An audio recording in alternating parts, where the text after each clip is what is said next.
Assalamualaikum warahmatullahi wabarakatuh. Perkenalkan kami dari kelompok 10 yang beranggotakan saya sendiri, Lutfia Afriliani. Di sini saya sebagai moderator pada presentasi kali ini. Dan rekan-rekan saya yang bernama Arofa Livia Salma, Safina Tunazah, dan Farid Nugraha. Di sini kami akan mempresentasikan tentang PSAK 07 atau pihak-pihak yang berelasi. Materi pertama yang akan saya sampaikan yaitu pendahuluan. PSAK 7 pertama kali diterbitkan oleh Ikatan Akuntan Indonesia atau IAI. Berlaku untuk seluruh entitas yang menyusun laporan keuangan berdasarkan SAK. Bertujuan untuk mendorong transparansi, keadilan, dan keterbukaan informasi. Lalu yang kedua ada apa itu PSAK?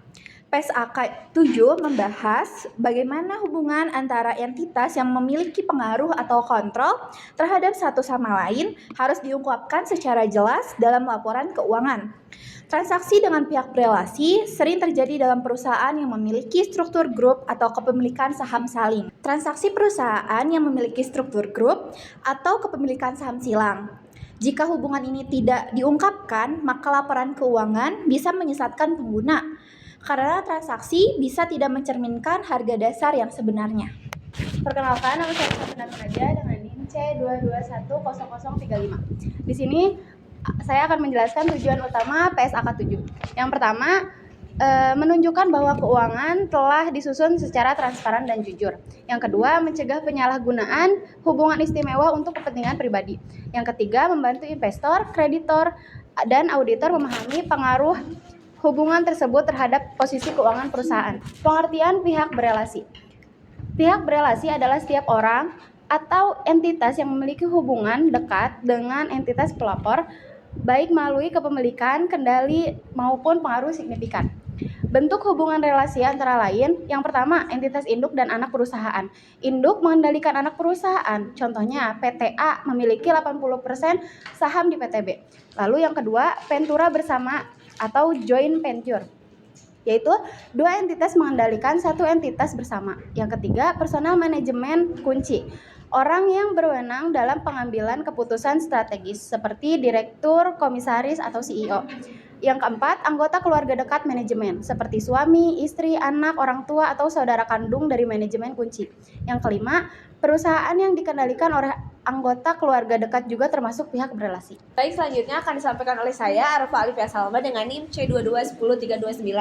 Contoh hubungan berelasi. Kasus pertama, PT Lestari adalah induk dari PT Maju. PT Maju membeli bahan baku dari PT Lestari. Ini termasuk transaksi antara pihak berelasi. Yang kasus kedua adalah Direktur PT Jaya juga menggunakan pemegang saham mayoritas di PT Makmur. Kedua perusahaan berelasi karena memiliki pengaruh signifikan yang sama. Kasus yang ketiga, PT Sentosa memberikan pinjaman kepada PT Abadi yang dimiliki anak direktur. Termasuk transaksi pajak berelasi tidak langsung. Meskipun transaksi pihak berelasi boleh dilakukan, perusahaan harus mengungkapkannya secara terbuka. Selanjutnya ada jenis transaksi pihak berelasi. Transaksi barang dan jasa, penjualan atau pembelian antara entitas yang memiliki hubungan kepemilikan. Yang kedua ada pinjaman dan piutang antar perusahaan. Misalnya induk memberi pinjaman kepada anak perusahaan dengan bunga rendah. Yang ketiga ada sewa aset tetap, seperti penggunaan gedung atau kendaraan antar entitas yang berelasi. Yang keempat ada pemberian jaminan. Induk menjamin utang anak perusahaan. Yang kelima ada kompensasi manajemen, bonus, gaji, dan tunjangan yang diberikan kepada direktur dan komisaris.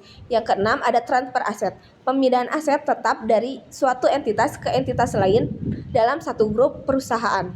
Selanjutnya ada pengungkapan dalam laporan keuangan. Setiap perusahaan wajib mengungkapkan hal-hal sebagai berikut dalam catatan laporan keuangan. Yang pertama, ada nama dan sifat hubungan berelasi. Yang kedua, misalnya PT Alfa sebagai induk dari PT Beta. Yang ketiga, jumlah transaksi dari saldo akhir. Yang keempat, ada contoh saldo piutang antara perusahaan per 31 Desember. Yang kelima, ada kebijakan harga dan syarat transaksi. Yang keenam, apakah dilakukan berdasarkan harga pasar, wajar, atau khusus. Yang ketujuh ada kompensasi personal manajemen kunci. Yang kedelapan ada gaji, tunjangan, bonus, dan manfaat pasca kerja. Agar laporan keuangan menunjukkan nilai ekonomi yang sesungguhnya, bukan hanya hubungan pribadi antar pihak.